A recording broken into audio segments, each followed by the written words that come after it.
Welcome to the Speaking of Women's Health podcast.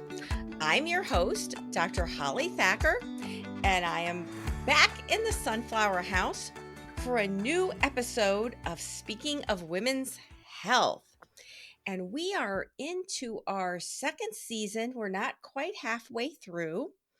If you didn't catch us last year for season 1, you can go back and listen to some of those topics.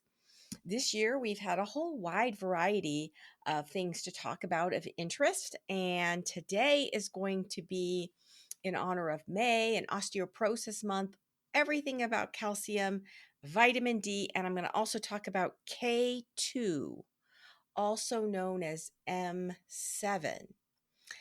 So we've had a variety of health topics and nutritional topics. Things about current events, like it was very interesting in April when my sister and her family came in from Pennsylvania because in Northeast Ohio, we were in the totality of the total solar eclipse. And we were sitting there watching this beautiful, rare event unfold with, of course, our eye protection. And we've had several podcasts on eye health. And my husband's like, I can't see anything. And my sister said, well, didn't you listen to your wife's podcast on the solar eclipse, how you're supposed to take them off, the glasses, once you're in the totality so that you can see? And he said, no, why would I listen to her podcast? I have to listen to her all the time, all day long. I'm like, oh my goodness, that's not very good advertisement. But I am so thankful for you, the audience, who tunes in nearly every week to hear topics on empowering you and your families to be healthy and be strong and be in charge. And part of being strong is having strong bones. And some of the most important building blocks to bone health are calcium and vitamin D. And so this podcast is going to take information that's on our website under the news section. I was interviewed about an article that was published, and it was a study about taking calcium and vitamin D together with the conclusion that it will reduce the risk of dying from cancer, but raise possibly mortality from heart disease. And as you know from our February podcast on all things heart disease is the leading cause of death in women. And so I was interviewed about this study that was published in the Annals of Internal Medicine. And it found that while women who took both calcium and vitamin D supplements decreased their risk of dying from cancer, they increased their chances of death due to cardiovascular disease. And so how do we explain this? And how can we get all the benefits and none of the risk? Well, stay tuned. I will tell you all of this information. And because postmenopausal women have a higher than average risk of developing osteoporosis than premenopausal women or than men in general, and it's because half of women rapidly lose bone when they lose their estrogen. And calcium has been linked to poor nutrition, low calcium, low vitamin D, low estrogen states. And so a lot of women kind of reflexively think if they take calcium and vitamin D that they're going to prevent osteoporosis, which is not exactly true. I mean, calcium is necessary, but it's not sufficient. And having low levels of vitamin D increases so many different health problems and health outcomes. And in season 1, episode 3 was devoted to all things vitamin D.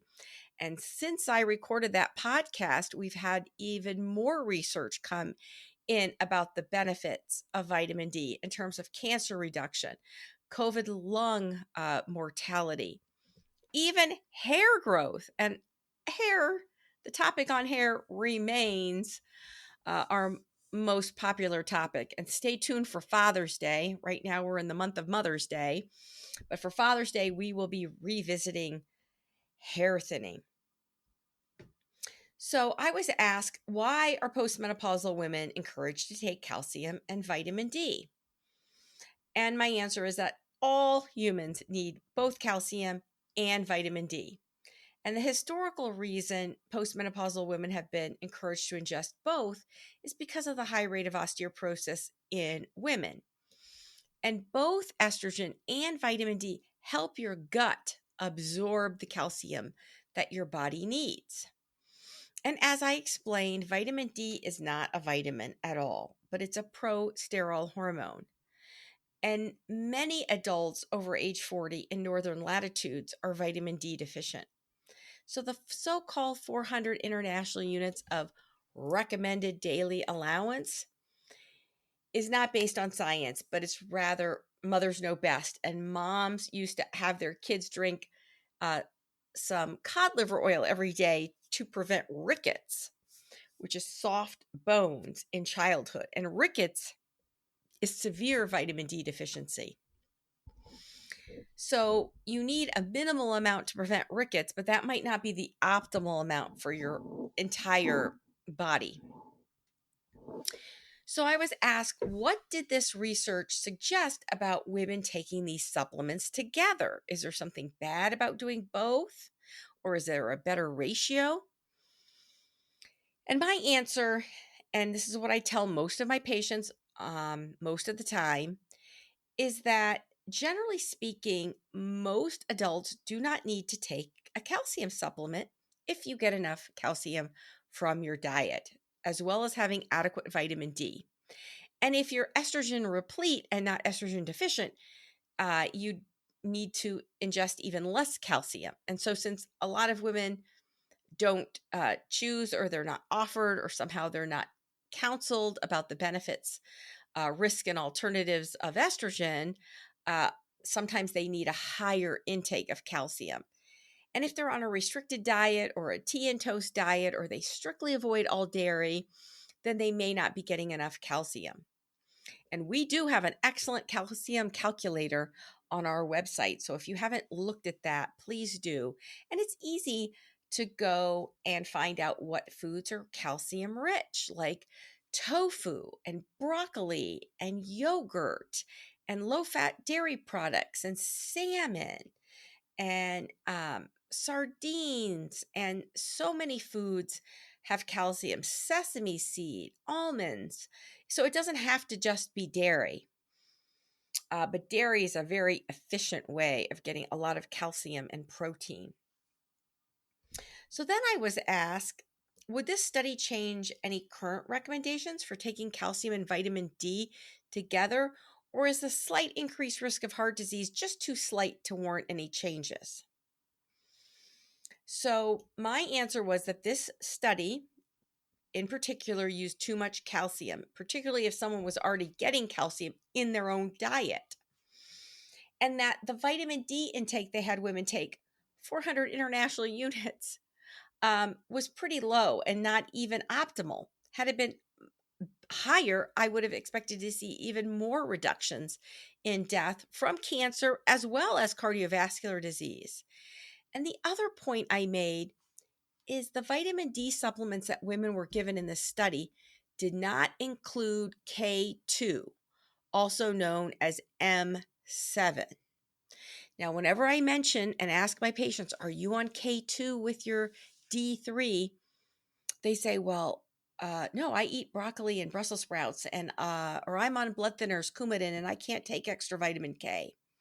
But that's not the K I'm talking about. That's K1. K2 is also known as M7, and it does not have anything to do with coagulation. It specifically helps drive the calcium in the bloodstream into the bones, not the coronary arteries. So, I think that is a key. If you take a little bit too much calcium and you don't have enough K2, then you can get calcium deposits in the arteries, which we don't want diseased arteries, because there's so many things that cause diseased arteries. and especially smoking and diabetes and anything that reduces nitric oxide.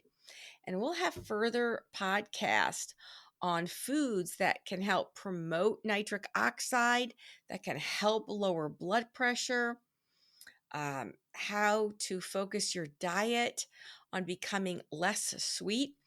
November is going to be Diabetes Awareness Month, and so we'll have so much more on that. The next question was, do we have really any absolute evidence that taking calcium and vitamin D over the counter causes any health problems or even any health benefits? And is there just this association slightly with increased cardiovascular risk that's association but not causation? In other words, can we really say anything definitively about this study? And what I replied is that the totality of the evidence in the literature appears to show a slight association with too much calcium intake and arterial disease, as well as we have emerging strong associations of reduced risk of cancer and many other chronic diseases with adequate vitamin D. And D3 also needs the K2 and magnesium. And on our website, speaking of women's health, you can put in K2 and you'll find the list of foods that are rich in K2. And so I have some patients who don't have to take a K2 supplement because maybe they like to eat Japanese natto, Natto, on a regular basis. That's loaded with K2. Very good for the heart. Now, most patients I ask, do you eat natto? First of all, most people don't even know what I'm talking about when I say K2. And then if they do, and I ask them about certain foods, if they're rich in K2, they usually don't know. After Japanese natto, you have things like dark chicken meat. And I would say a lot of times my patients pipe up and say, oh, I like chicken, but just the white chicken meat. Well, it's actually the dark, fattier chicken meat that has the K2. Also, pork and bacon. Some people, for religious reasons, don't eat those foods. Other people don't like the taste of it. So, again, it's not necessarily something that's consistently ingested. So then I'll ask about cheese. And if last year you didn't hear my podcast on calcium and cheese, that's a good fun one to listen to. So there's 3 cheeses that particularly do have K2: Swiss, Gouda, and Blue. And usually I'll have someone say, well, I really like Gouda, but I don't have it that often. Or, oh, I love blue cheese, but it's a treat. So again, it may not be very consistent. Now, eggs are a very healthy food. Unfortunately, they've been demonized unfairly. The egg yolk is kind of the prime part of the egg, rich in choline and vitamins and K2. And if you have eggs from chickens that have been fed omega-3, you get omega-3. And most Americans don't ingest enough omega-3s. Now, you don't necessarily just want to try to go pop a fish oil capsule. In fact, last season I had a great podcast on, should you eat fish or just take fish oil capsules? And basically the short answer is you should eat foods rich in omega-3 and really focus on those anti-inflammatory foods. The egg white is very rich in protein, and eggs are very low calorie. And I think because of the cholesterol content, they have been demonized too much. And the relationship with cholesterol and heart disease is very interesting. People can have high cholesterol levels and not have heart disease. Conversely, you can have relatively normal cholesterol levels and have heart disease. So it's a complex equation. A lot has to do with the metabolic parameters, insulin resistance. And I particularly like to see my patients have triglyceride levels under 100. And if they're under 50, it's like, wow, that's terrific. But certainly under 100. And when triglyceride levels get to be over 400, that's really pretty dangerous. And we don't usually use oral estrogen if the triglycerides are very high. And we really assess for insulin resistance. And we have a lot of information on our website about how to be less sweet. So you have been listening to the Speaking of Women's Health podcast. I am your host, Dr. Holly Thacker, the Executive Director of Speaking of Women's Health. And if you've not been on our website, please go on speakingofwomenshealth.com. You can follow us on any of the social media channels. If you're listening to this podcast and you want to see the guests that I interview, you can go on our YouTube channel or our Rumble channel as well to see and hear our podcast. So getting back to the questions I always ask about this study that was recently published in Annals of Internal Medicine. It was, what is the takeaway for our readers who are postmenopausal, who might be anxious about their supplement routines? Well, what I said was that women should be concerned about the risk of hormone deficiency because that affects calcium metabolism and bone metabolism and cardiovascular metabolism and neurologic and skin and genitourinary. And that all people should be cognizant that excessive calcium supplementation is not a treatment and it's not a substitute for preventing postmenopausal bone loss. All adults and children should avoid vitamin D deficiency. And those pushing the intake of calcium in their diet and or via supplement, along with vitamin D, need to get a diet rich in K2. Go ahead, you can start to cook and experiment with natto if you would like. Or what I do most days, not every day, but because I do like some foods that have K2, and I do like to try to focus on whole foods and ingesting macro and micronutrients from my diet. But I do buy K2 with my D3. And I think that's a very important supplement that does support your bones, your teeth, the periodontia, as well as your immune system and cardiovascular and joint health. So I really appreciate you joining me on this podcast. If you've enjoyed it, please share this with your friends and family. And you can follow us or subscribe for free anywhere you listen to podcasts. Apple iTunes, Spotify, Amazon Music.